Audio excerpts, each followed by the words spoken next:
नमस्कार दोस्तों, आप सभी का स्वागत है आपके अपने YouTube चैनल इंडिपेंडेंट स्टडी में। इस वीडियो में हम जो समझने वाले हैं वो हमारा क्या है, कोऑपरेटिव ऑर्गेनाइजेशन। ठीक है, कोऑपरेटिव ऑर्गेनाइजेशन। कोऑपरेटिव ऑर्गेनाइजेशन को हिंदी में बोलते हैं सहकारी समितियां। क्या बोलते हैं हिंदी में? सहकारी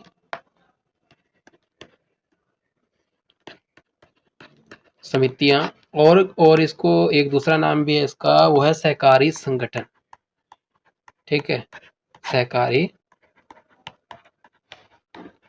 संगठन। इस वीडियो में हम सबसे पहले मीनिंग को समझते हैं कि क्या होता है हमारा कोऑपरेटिव ऑर्गेनाइजेशन या कोऑपरेटिव सोसाइटी। हिंदी में इसको बोलते हैं सहकारी समिति या सहकारी संगठन। क्या होता है? जो हमारा सहकारिता शब्द जो है दो शब्दों से बना है। पहला सह और कारिता के योग से बना है। ठीक है, किस दो शब्दों के योग से कैसे बना है? पहला क्या हमें दे रखा है, सह, दो शब्दों से बना है, सह प्लस कारिता। सह का मतलब क्या होता है यहाँ पर? सह का मतलब होता है मिलकर, और यहाँ पर कार का क्या अर्थ है? सहकार। यहाँ कार का क्या अर्थ है? इसका मतलब है कि काम। मतलब कि सहकारिता शब्द दो शब्दों सह और कारिता के योग से बना है। सह का क्या अर्थ है यहाँ पर? कि मिलकर, और कार का क्या अर्थ है यहाँ पर? काम। अतः सहकारिता का मतलब क्या हुआ कि प्रत्येक जो है सहकारिता का मिलकर काम करने से है। पर प्रत्येक सबके लिए और सब प्रत्येक के लिए, each for all and all for each. सहकारिता का जो मूल मंत्र क्या होता है कि सहकारी संगठन का आधार ये होता है कि विभिन्न व्यक्तियों द्वारा अपनी छोटी छोटी बचतों को समिति में एक बड़ी राशि के रूप में इकट्ठा करके जरूरतमंद सदस्यों को उधार देकर उनकी सहायता करना, और बड़ी मात्रा में वस्तुएं खरीद कर बड़े पैमाने के व्यापार के लाभ प्राप्त किए जा सकते हैं। इसका मतलब ये होता है सहकारिता। ठीक है, और लाभ कमाने के स्थान पर जो हमारी कोऑपरेटिव ऑर्गेनाइजेशन होती है कि लाभ कमाने की जगह पर ना ये सदस्यों की सेवा को प्राथमिकता देती है। ठीक है, और इसका रजिस्ट्रेशन जो है सहकारी समितियां अधिनियम के अनुसार, सहकारी समितियां अधिनियम 1912, मतलब कोऑपरेटिव सोसाइटी एक्ट 1912, और मतलब जो भी स्टेट के हिसाब से जो भी रूल रेगुलेशन है उनके हिसाब से ये बनती है। This type of organisation is formed mainly by weaker section of the society. मतलब ये जो सहकारी समितियां बनती है ना, वो जो है जो हमारी सोसाइटी में वीकर सेक्शन होते हैं ना, उनकी रक्षा करने के लिए हमारी बनती है। ठीक है, जो हमारी कोऑपरेटिव ऑर्गेनाइजेशन है वो एक ऐच्छिक संगठन है, मतलब अपनी इच्छा से बनाया गया संगठन है, जिसकी स्थापना कुछ व्यक्तियों या सहकारिता एवं समानता के आधार पर या उनके आर्थिक हितों की रक्षा करने के लिए बनाई जाती है। जैसे हमारी एक होती जो है कंज्यूमर कोऑपरेटिव्स, उपभोक्ता सहकारिता समितियां की स्थापना का मुख्य उद्देश्य क्या? थोक व्यापारी और उत्पादकों से सीधे अधिक मात्रा में माल खरीद कर अपने सदस्यों को सस्ती मात्रा पर उपलब्ध करा देना। ठीक है, और जो हमारी मार्केटिंग कोऑपरेटिव्स का उदाहरण अगर लेंगे तो विपणन सहकारी समितियां या मार्केटिंग कोऑपरेटिव को समझेंगे तो इसमें क्या है कि छोटे छोटे जो है प्रोड्यूसर हैं, जो किसान हैं, कारीगर हैं, के द्वारा जो माल उचित मूल्य, मतलब उनको अच्छा मूल्य प्राप्त करने के उद्देश्य से स्थापित की गई। और ऐसी और कहीं भी हो सकती है। ठीक है, एक हम जो है इसकी डेफिनेशन को समझ लेते हैं। डेफिनेशन मैं बोल रहा हूँ, आप समझेंगे डेफिनेशन के हिसाब से। ठीक है, इसमें डेफिनेशन क्या दे रखी है कि अंतरराष्ट्रीय श्रम संगठन के अनुसार क्या कह रहा है वो कि ए cooperative society is an association of personally, usually of limited means, who have voluntarily joined together to achieve a common economic and through the form of democratically controlled business organization, making equitable contribution of the capital required and accepting a fair share of risk and benefit of the undertaking। International labour organisation ने definition दी है।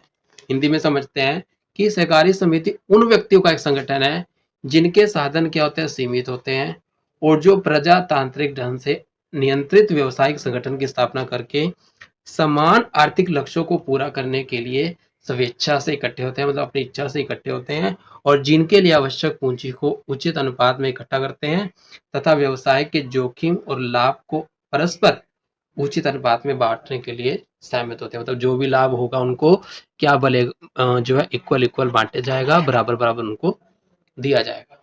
ठीक है, अब हम इसके feature को समझ लेते हैं एक बार। फीचर हमें क्या दे रखे हैं, ठीक है, फीचर हमें देखते हैं।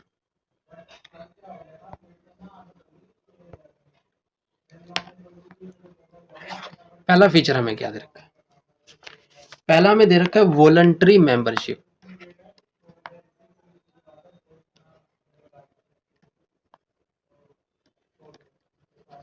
वॉलंटरी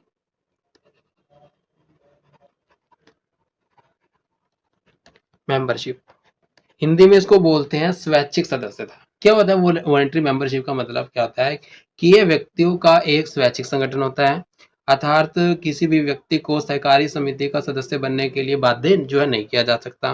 कोई भी व्यक्ति जब भी चाहे इसका सदस्य बन भी सकता है या किसी भी समय सूचना देकर सदस्यता को छोड़ भी सकता है। वो क्या होती है, उसे वॉलंटरी मेंबरशिप बोलते हैं। सदस्य छोड़ने पर उसको, जब वो सदस्य छोड़ता है, वो जितना भी पैसा उसने जो है दिया होता है, जब कंपनी या कोऑपरेटिव ऑर्गेनाइजेशन शुरू हुई थी तो उसका पैसा पूरा वापस कर दिया जाता है। ठीक है, और यहाँ पर विशेष बात एक और है कि कोई भी सदस्य अपने अंश को किसी दूसरे व्यक्ति को ट्रांसफर नहीं कर सकता इसमें। दूसरा हमारा क्या है, लीगल स्टेटस। दूसरा हमारा क्या, लीगल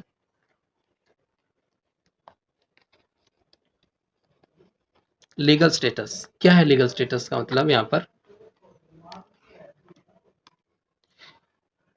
लीगल स्टेटस का मतलब है, हिंदी में इसको बोलते हैं वैधानिक स्थिति। सदस्यों सदस्यों का कोई भी संघ अपने नाम के साथ कोऑपरेटिव शब्द का प्रयोग नहीं कर सकता। वो तब तक नहीं कर सकता जब तक वो कोऑपरेटिव सोसाइटी एक्ट 1912 के तहत रजिस्टर्ड ना हो जाए। जब वो कोऑपरेटिव सोसाइटी एक्ट 1912 के हिसाब से रजिस्टर्ड हो जाता है तो वो जो उसका नाम है, जो कोऑपरेटिव ऑर्गेनाइजेशन का नाम है, उसके साथ कोऑपरेटिव शब्द का यूज कर सकता है। ठीक है, ये क्या हमारी होती है लीगल स्टेटस।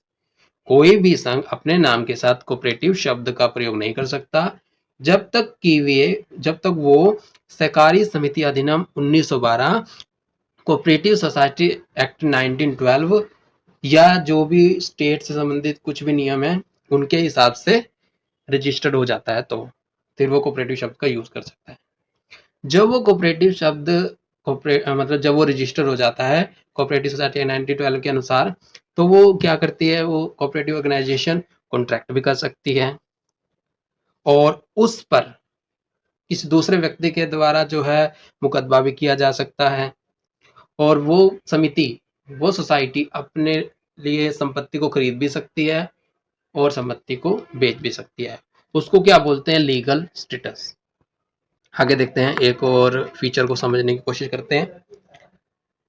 ये हमारा क्या है, limited liability. Limited limited liability, Hindi में क्या बोलते हैं, सीमित दायित्व। इस संगठन में सदस्यों का दायित्व उनके अंशों और उनके द्वारा दी गई गारंटी तक सीमित होता है। मतलब कि कोई व्यक्ति कहता है कि मैं इससे ज्यादा लॉस को जो है बियर नहीं कर सकता या ज्यादा नुकसान नहीं उठा सकता। ठीक है, या जो उस व्यक्ति ने जितने शेयर खरीदे, मतलब 10 रुपए के शेयर खरीदे तो उसको 10 रुपए तक ही नुकसान हो सकता है, उससे ज्यादा उसको नुकसान नहीं हो सकता। इसको क्या बोलते हैं, लिमिट दायित्व, हिंदी में बोलते हैं सीमित दायित्व। ठीक है, और आगे देखते हैं, एक और फीचर को समझते हैं, कंट्रोल। ठीक है, क्या है हमारा ये,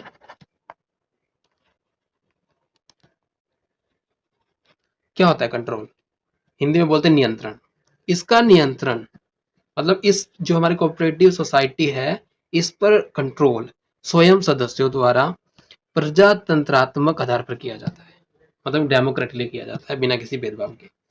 इसके नियंत्रण के लिए एक प्रबंध जो है समिति बना दी जाती है, जिसके सदस्यों का चुनाव जो है आम सभा में मतों के आधार पर किया जाता है। मतलब एक समिति बना देते हैं, उनमें कौन कौन सदस्य होंगे और मीटिंग में वोट के आधार पर उनको चुन लिया जाता है। और इनके प्रत्येक सदस्यों को केवल एक मत डालने का ही अधिकार होता है, मतलब जितने भी सदस्य होते हैं ना, यहाँ पर सिर्फ एक वोट ही डाल सकते हैं। ऐसा नहीं कि किसी ने ज़्यादा शेयर खरीदे हो या किसी जो है ज़्यादा जो है कैपिटल कोऑपरेटिव सोसाइटी में दी हो तो उसको ज़्यादा वोट डालने का अधिकार होगा, नहीं। चाहे जितने भी हो, लेकिन सबको सिर्फ एक वोट डालने का ही अधिकार होता है। क्योंकि उसके पास समिति के कितने ही शेयर क्यों ना हो, लेकिन तब भी उसके पास एक ही वोटिंग राइट होता है। अतः कोई भी व्यक्ति अंश खरीदकर अपने मतों के आधार पर प्रबंध व्यवस्था से मनमानी नहीं कर सकता। अगला हमारा क्या है, एक और समझने की कोशिश करते हैं। अगला ये हमें दे रखा है कि service motive, service motive Hindi में क्या बोलते हैं, मुख्य उद्देश्य सेवा। इसका मुख्य उद्देश्य अपने सदस्यों की अधिकतम संभव सहायता करना। इसका मुख्य उद्देश्य क्या है कि जो भी इसके सदस्य हैं ना, इस कोऑपरेटिव सोसाइटी के, उनके सदस्यों की ज्यादा से ज्यादा क्या करना, मदद करना।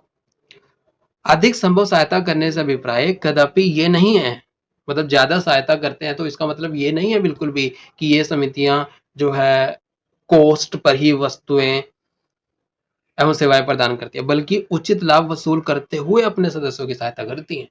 मतलब थोड़ा लाभ भी कमाती हैं और थोड़ा जो है उन जो भी सदस्य हैं, जो भी उनका मकसद हुआ है कोऑपरेटिव सोसाइटी बनाने के पीछे, उस मकसद को पूरा करते हुए थोड़ा लाभ भी कमाती हैं। Service motive. अगला हमारा क्या है, equality of voting right.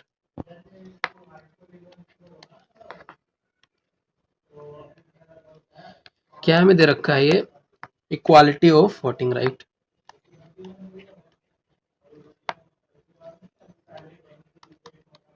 Quality of voting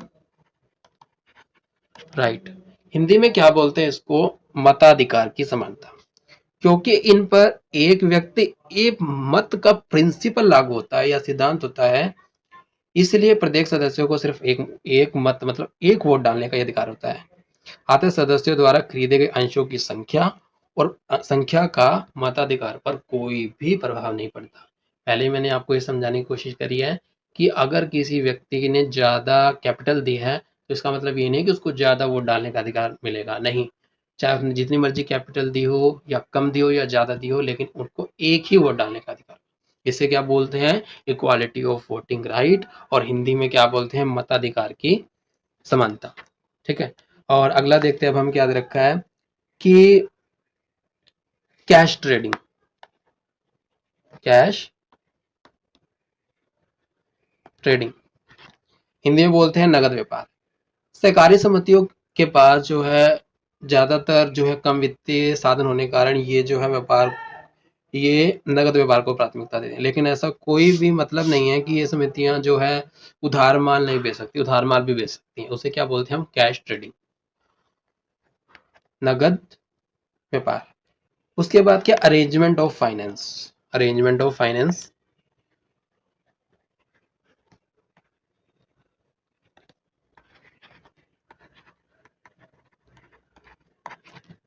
Hindi में क्या बोलते हैं इसको, वित्त की व्यवस्था। देखो कोई भी बिजनेस हो या कोई भी काम को करें, उसके लिए पैसा सबसे बड़ी चीज है।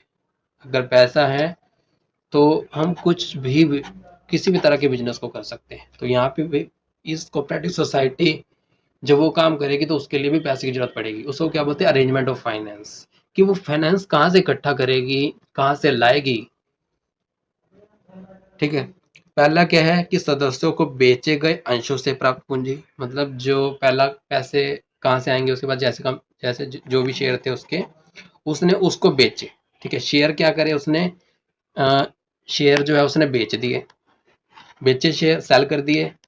सेल करने के बाद जो उसके पास फाइनेंस आया, एक तो उससे पैसा बनेगा उसका, ठीक है, उसके बाद क्या है कि सरकार से प्राप्त ऋण, मतलब कि वो गवर्नमेंट से ऋण ले ले, ठीक है, गवर्नमेंट से क्या ले ले, वो गवर्नमेंट से लोन ले ले, उससे भी उसके पास फाइनेंस आएगा, ठीक है, या वो कर सकती है कि गवर्नमेंट उसको क्या दे दे, कोई ग्रांट दे दे, जैसे सरकार से प्राप्त अनुदान, सरकार से कोई सहायता मिल जाए। 3 तरीके से वो जो है अरेंजमेंट ऑफ फाइनेंस कर सकती है। पहला कि सदस्यों को बेचे गए ऋण से प्राप्त कैपिटल, सरकार से प्राप्त लोन, सरकार से लोन ले ले, और सरकार से प्राप्त अनुदान मतलब कोई सहायता वगैरह, ठीक है। गवर्नमेंट कंट्रोल, अब एक और हमारा फीचर है यहाँ पर government control. Government control, government control क्या होता है हिंदी में, इसको क्या बोलते हैं, सरकारी नियंत्रण।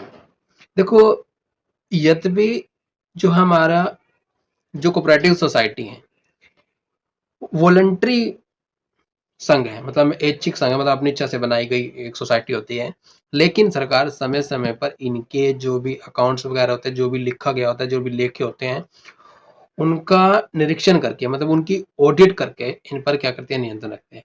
इसी उद्देश्य से कोऑपरेटिव सोसाइटी को अपनी वार्षिक रिपोर्ट जो है एवं रजिस्ट्रार के पास भेजने होते हैं।